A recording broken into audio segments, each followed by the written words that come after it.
जोहार दोस्तों, आप सभी को आपका अपना चैनल नाग पूर्णिमा फाउंडेशन में फिर से स्वागत है।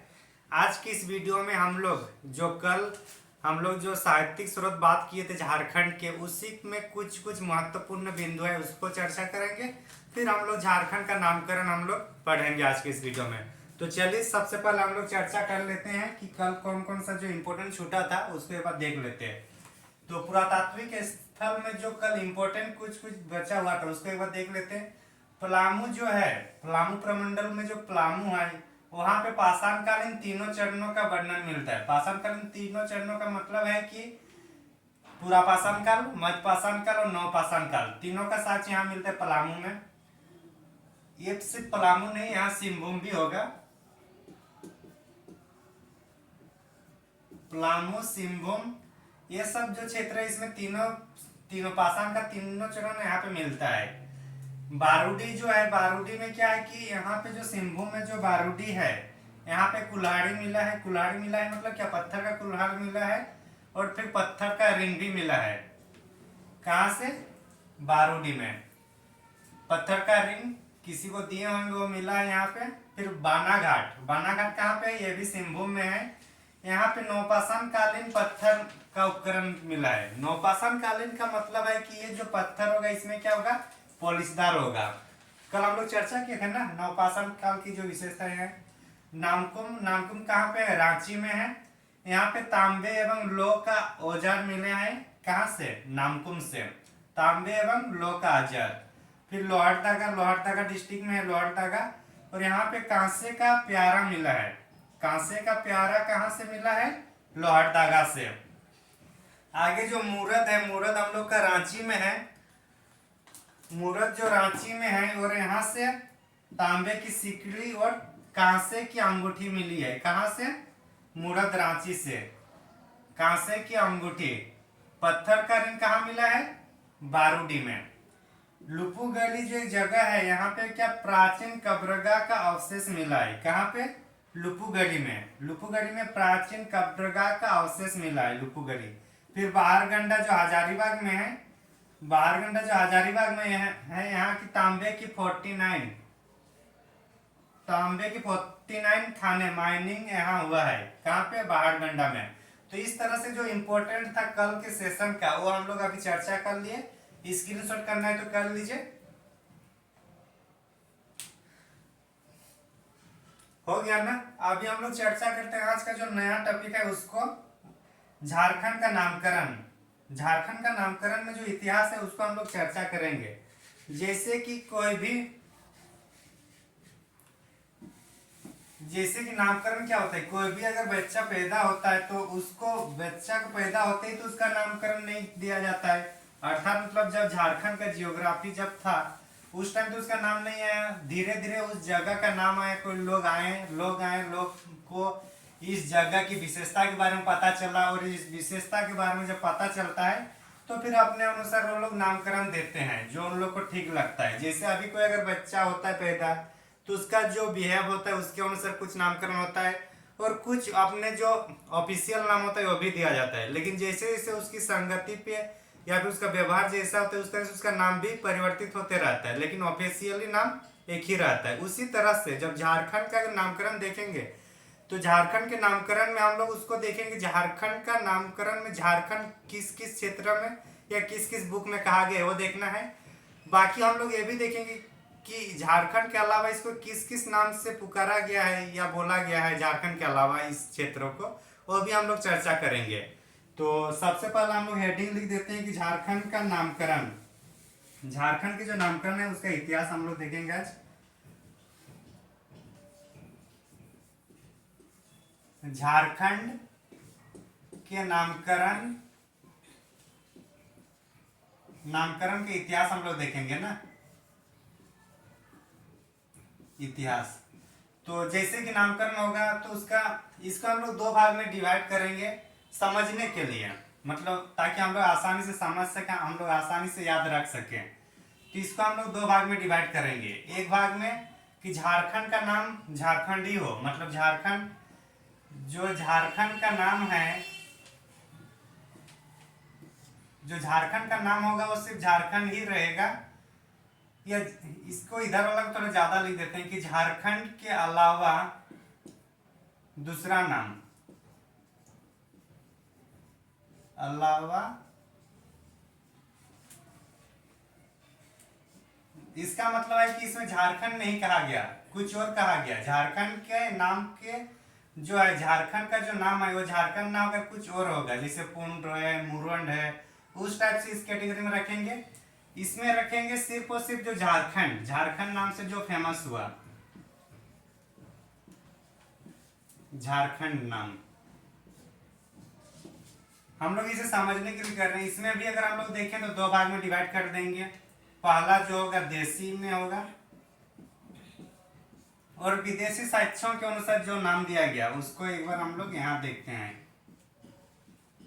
ये ताकि याद करने में आसानी हो इसलिए इस टाइप से डिवाइड कर दिए हैं।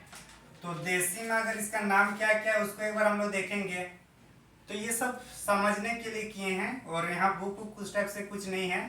तो हम लोग इसमें देखते हैं जो देसी में इनका नाम होगा, सबसे पहले किसमें आया है, एतेरे ब्राह्मण में ना, झारखंड प्रदेश का उल्लेख, झारखंड प्रदेश का उल्लेख सबसे पहले कौन से ग्रंथ में मिलता है, एतेरे ब्राह्मण में। तो हम लोग शुरुआत करते हैं एतेरे ब्राह्मण से ही, और एतेरे ब्राह्मण में क्या कहा है इसको, पुंड्र, पुंड्र। एक किसने कहा, एतेरे, एतेरे ब्राह्मण ना, एतेरे ब्राह्मण में इसको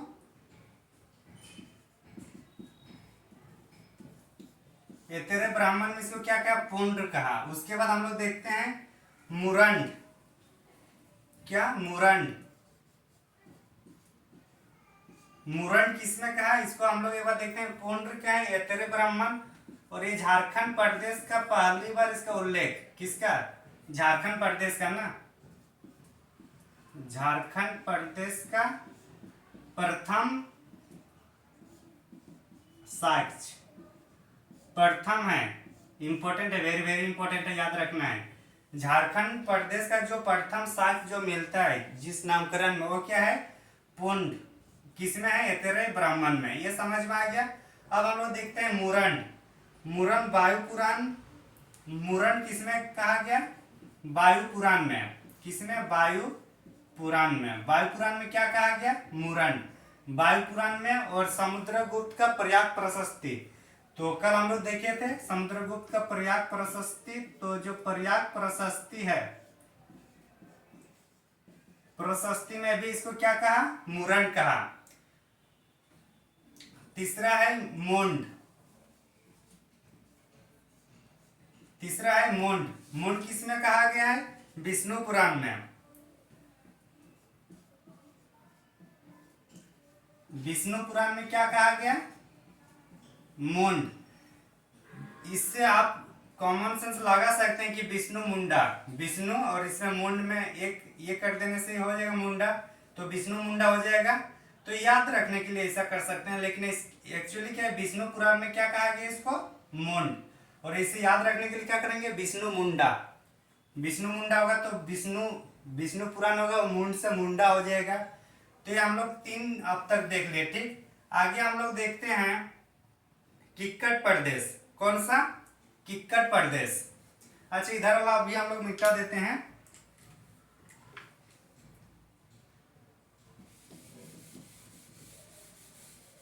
ये क्या है, इसी झारखंड है लेकिन इसका नाम अलग है, उसको हम लोग देख रहे हैं। और सेकेंड पेज में हम लोग देखेंगे कि झारखंड का नाम सिर्फ झारखंड किस किस बुक में कहा गया है, वो अलग से देखेंगे हम लोग। तो किक्कट प्रदेश कहाँ पे है, भागवत पुराण,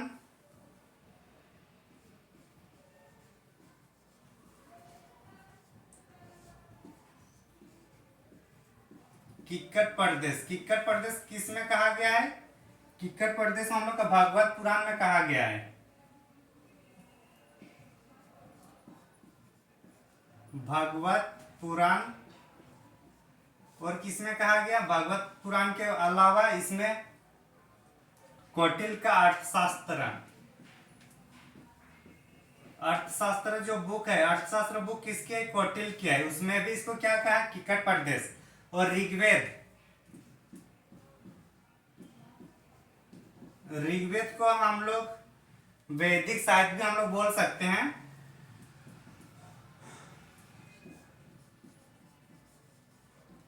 वैदिक साहित्य, इसमें क्या कहा, ऋग्वेद। ऋग्वेद में क्या कहा, किक्कट प्रदेश।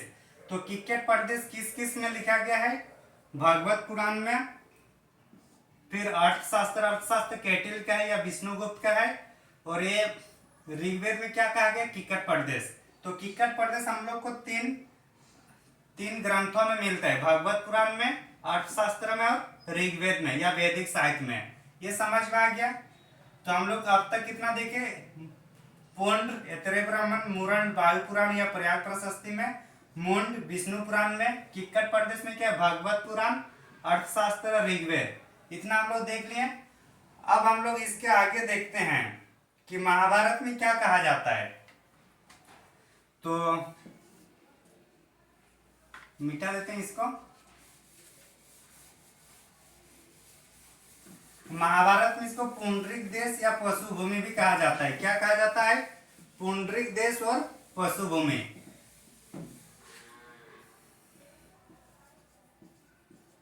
पुंडरिक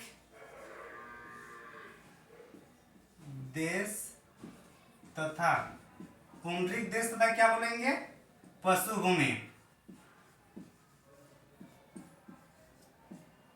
किसमें कहा जाता है, महाभारत।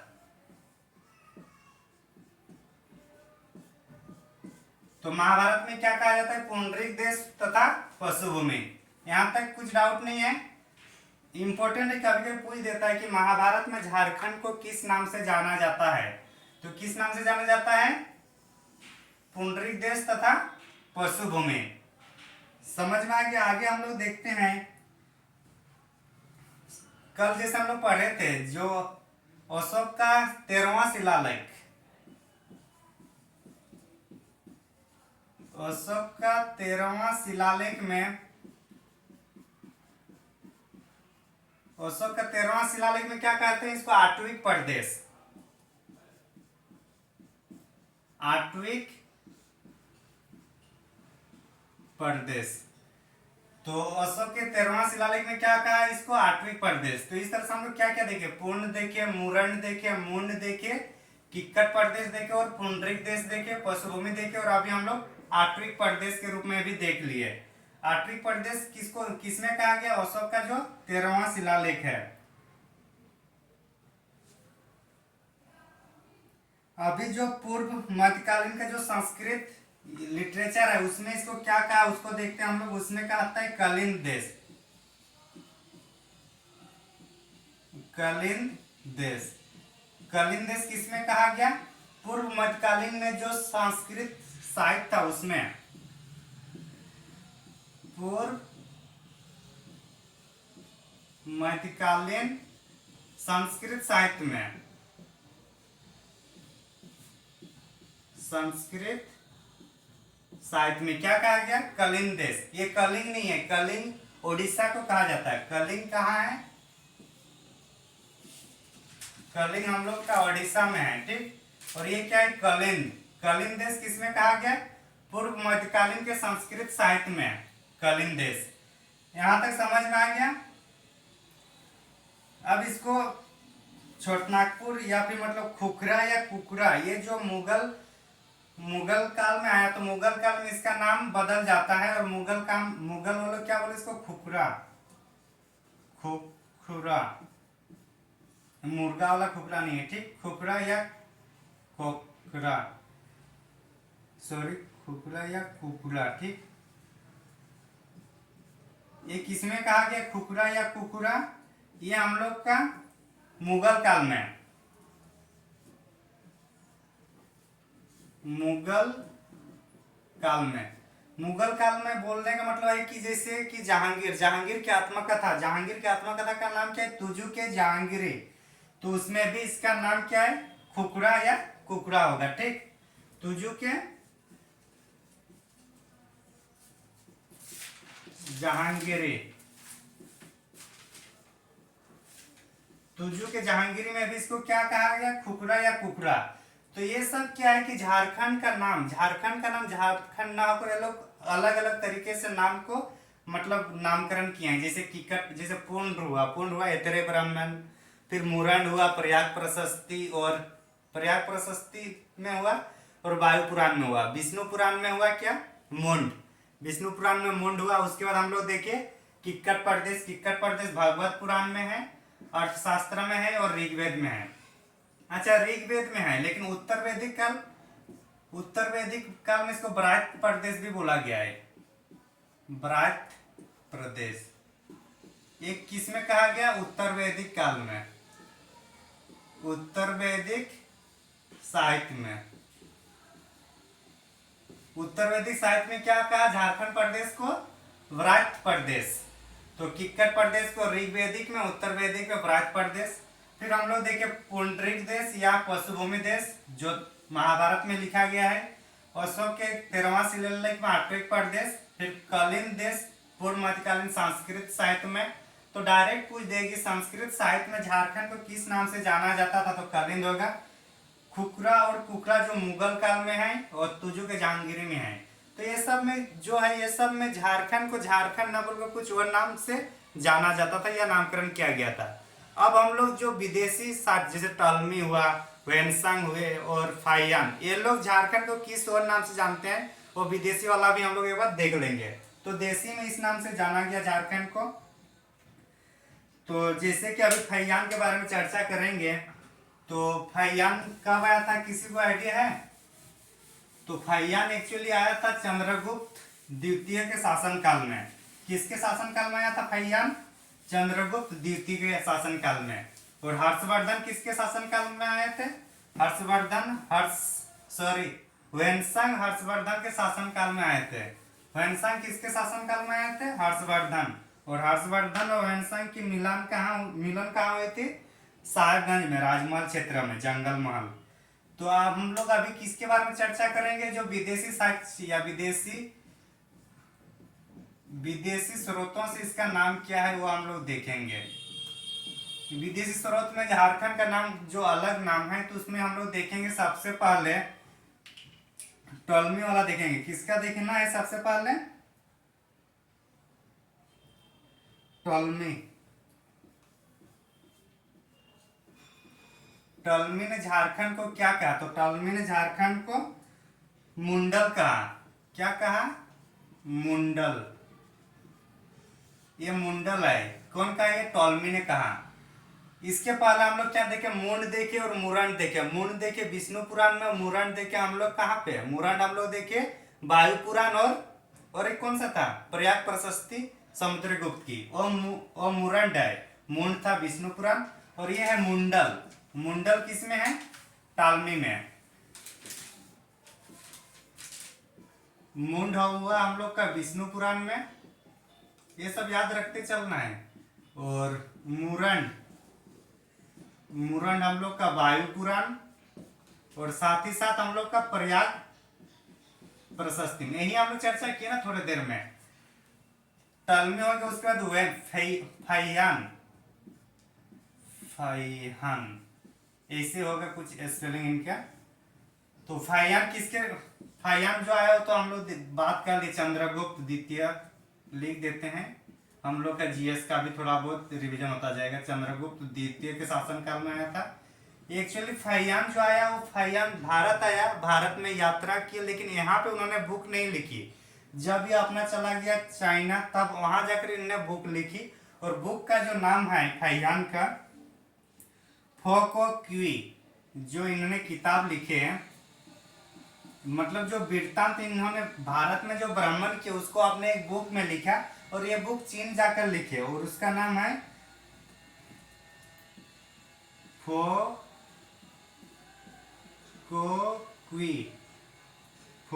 क्वी। ये इनका किताब का नाम है।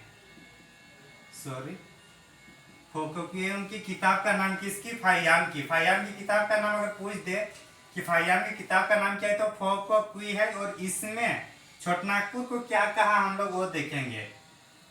इसमें जो छोटनागपुर, सीएन मतलब छोटनागपुर, ठीक। छोटनागपुर को फैयान ने क्या कहा? कुक्कुटलात प्रदेश।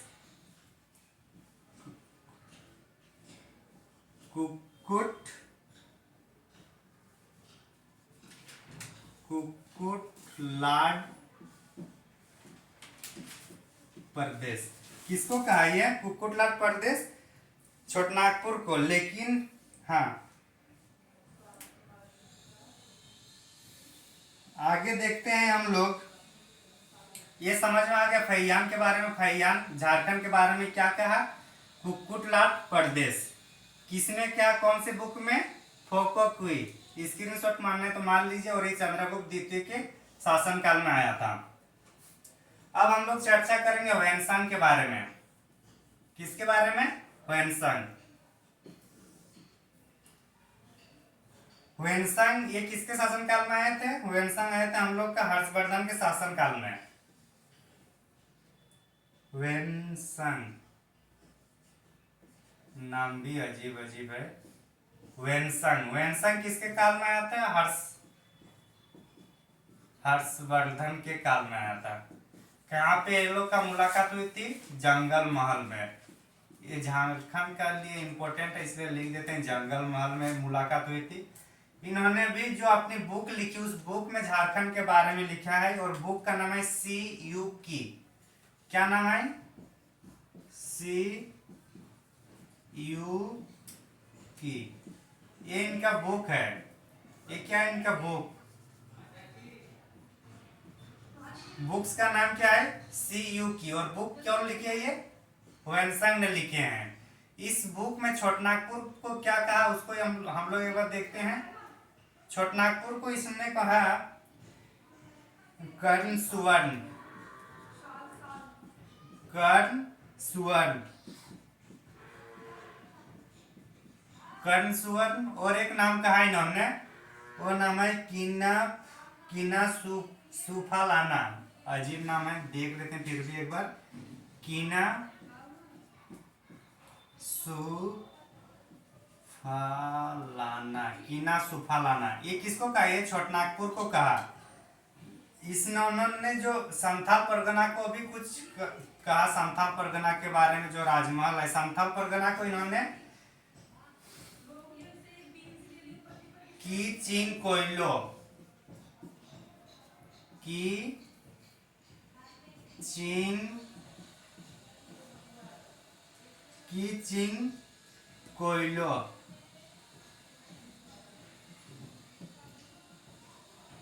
कीचिंग कोयलो किसको कहा? ये कीचिंग कोयलो किसको कहा? संथाल परगना को। कौन कहे?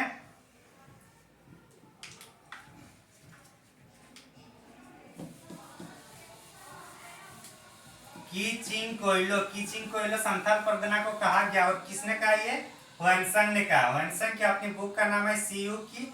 उसमें छोटानागपुर को कर्ण सुवर्ण और कीना सुफालाना कहा। साथ ही साथ संथाल परगना को कीचिंग कोयलो भी कहा। कौन? ह्वेनसांग ने। अब हम लोग छोटानागपुर का जो मतलब अलग अलग नाम है या झारखंड का जो अलग अलग नाम है उसको हम लोग देख लिए। अब थोड़ा हम लोग इसमें जब ह्वेनसांग में आ गया और संथाल परगना की बात हो रही है तो संथाल परगना को भी और प्राचीन टाइम क्या नाम कहा जाता था उसको भी एक बार देख लेते हैं। और उसके बाद हम लोग चर्चा करेंगे कि झारखंड जो प्रदेश है उसका नाम झारखंड कौन कौन से साहित्यिक स्रोत से पता चलता है उसको भी हम लोग एक बार देख लेंगे। तो अभी हम लोग जो देखने वाले हैं वो संथाल परगना के और प्राचीन जो नाम था उसको हम लोग देखते हैं। संथाल परगना प्राचीन नाम इनका जो है इंपॉर्टेंट है। प्राचीन नाम क्या है? नारीखंड। क्या है? नारीखंड। दिख रहा है ना? प्राचीन नाम क्या है? नारीखंड। बाद में इसको प्राचीन नाम हो गया नारीखंड। मध्यकाल में इसको क्या कहा गया? मध्यकाल में इसको राजमहल कहा गया। मध्यकाल में इसको राजमहल कहा गया। तो इस तरह से हम लोग संथाल परगना को भी हम लोग देख लिए। प्राचीन काल इसका नारीखंड हुआ, फिर राजमहल हुआ, फिर इसको अगर हम लोग देखें तो दामिनी को भी कहा जाता है जब ब्रिटिश सरकार आती है तब। दामिनी को, मतलब सरकारी भूमि जिसमें राजमहल, पाकुर, दुमका वाला क्षेत्र अपने में शामिल कर लेता है, जो पहाड़ी अंचल है, तो उसको दामिनी कहेंगे, दामिनी को कहा। और इसी का विरोध कौन कर रहे थे? रानी सर्वेश्वरी। तो यहाँ तक समझ में आ गया। अब हम लोग जो चर्चा करेंगे वो है कि झारखंड प्रदेश का नाम झारखंड कौन कौन से साहित्यिक स्रोत में हम लोग को देखने को मिलता है, हम लोग उसके बारे में अब हम लोग चर्चा करेंगे। तो चलिए चलते हैं। सबसे पहले तो झारखंड, एक्चुअली जो झारखंड का नाम झारखंड कौन से ये में चला? झारखंड का नाम झारखंड प्रदेश का नाम झारखंड सबसे पहले हम लोग को कहाँ उल्लेख मिलता है? 13वीं सदी के जो ताम्रपत्र है उसमें ना,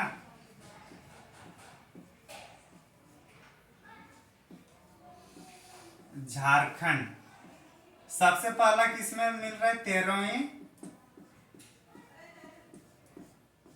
13वीं सदी के क्या है? 13वीं सदी के ताम्रपत्र ना,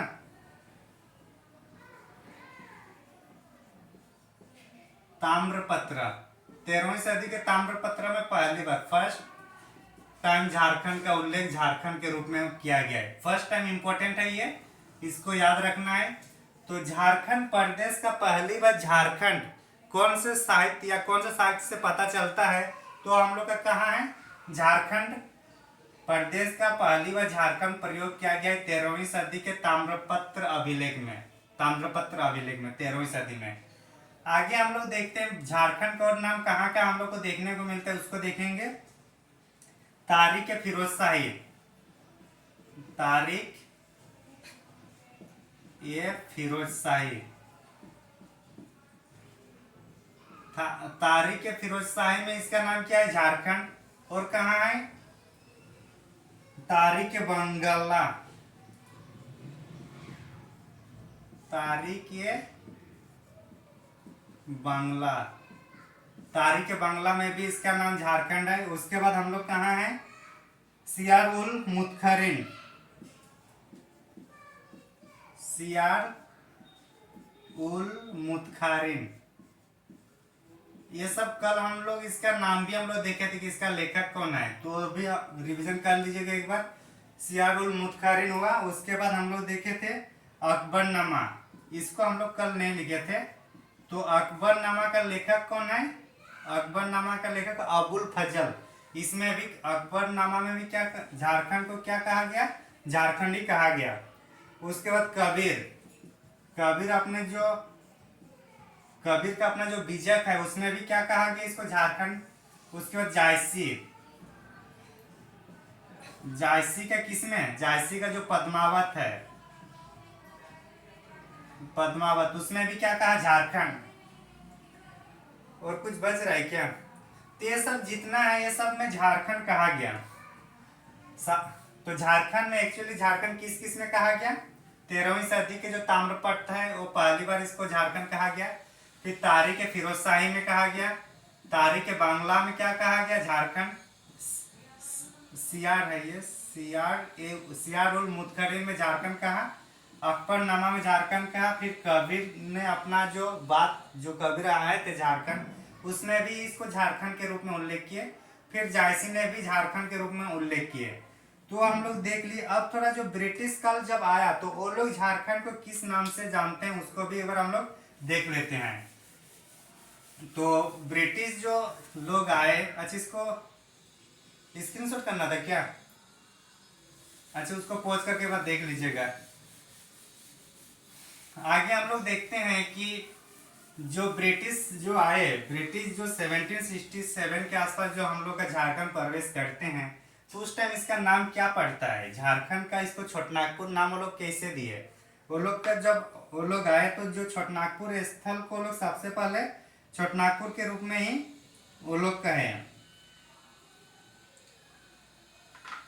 आधुनिक काल, तो हम लोग अभी क्या होगा? आधुनिक काल में हम आए। आधुनिक काल में झारखंड का नामकरण हम लोग देखेंगे। आधुनिक काल विशेष करके जो ब्रिटिश कालीन है उसी को कहा जाता है ब्रिटिश कालीन वाला, ब्रिटिश कालीन वाला है, ठीक। तो इसमें जो छोटानागपुर है,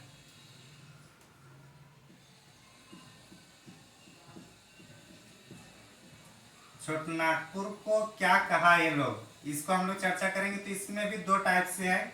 जब 1765 के आसपास आते हैं और ये 1833 तक जब रहते हैं, तो इस टाइम ये लोग को छोटानागपुर को जो पठार है ये लोग छोटानागपुर ही कहा। क्या कहे इसको? छोटानागपुर ही कहे ये लोग।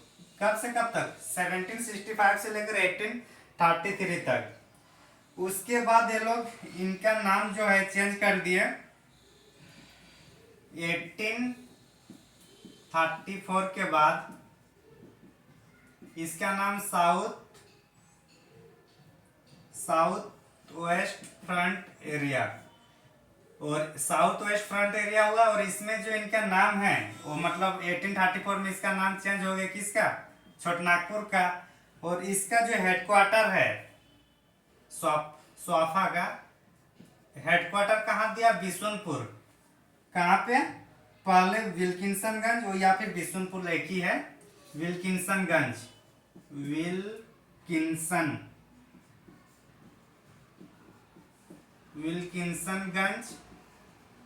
और फिर इसको बिशुनपुर कर दिया गया नाम इसका, बिशुनपुर। तो यहां तक समझ में आ गया। ये छोटानागपुर का है। ये लोग ब्रिटिश कालीन लोग के हैं। आगे जो ब्रिटिश कालीन लोग रांची को क्या कहते थे उसको भी एक बार देखते हैं। तो रांची को लोग कोकरा या खोखरा कहते थे।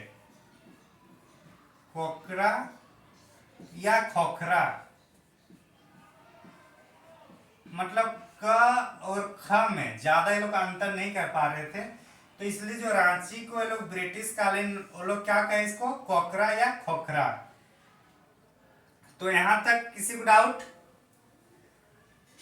यहां तक हम लोग आज के इस वीडियो में, इसको एक बार देख लीजिए। तो हम लोग जो आज के वीडियो में हम लोग देखे झारखंड का नामकरण, जिसमें हम लोग एतरे ब्राह्मण पुंड, उसके बाद मुरंड हम लोग देखे विष्णुगुप्त के प्रयाग प्रशस्ति में। फिर उसके बाद हम लोग देखे वायु पुराण में भी उसको मुरंड कहा, फिर मुंड कहा हम लोग किस में? विष्णु पुराण में। फिर उसके बाद हम लोग किक्कट पढ़ते देखे भागवत पुराण में, अर्थशास्त्र में किक्कट, फिर ऋग्वेद में देखे। फिर उत्तर वैदिक काल में हम लोग क्या देखे? उत्तर वैदिक काल में हम लोग व्रात प्रदेश देखे। उसके बाद क्या क्या देखे हम लोग? छोटानागपुर के संदर्भ में जो वैनसंग आया, फाहियान हुए और टॉलमी जो ये लोग के उसको देखे। और बाद में हम लोग आधुनिक काल में आए तो ब्रिटिश कालीन छोटानागपुर को क्या कहा? 1765 से लेकर 1833 में छोटानागपुर इसको कहा है। फिर 1834 के बाद इसका नाम मतलब SWFA के रूप में गया और इसका हेडक्वार्टर विल्किंसन और बिशुनपुर हुआ। रांची को ये लोग कोकरो या खोखरो कहा। तो इस तरह से हम लोग झारखंड के इतिहास का, झारखंड का नामकरण के बारे में हम लोग संक्षेप में आज के इस वीडियो में चर्चा किए हैं। तो आप लोग को कैसा लगा ये जरूर बताइएगा कमेंट करके। और थैंक यू फॉर वॉचिंग।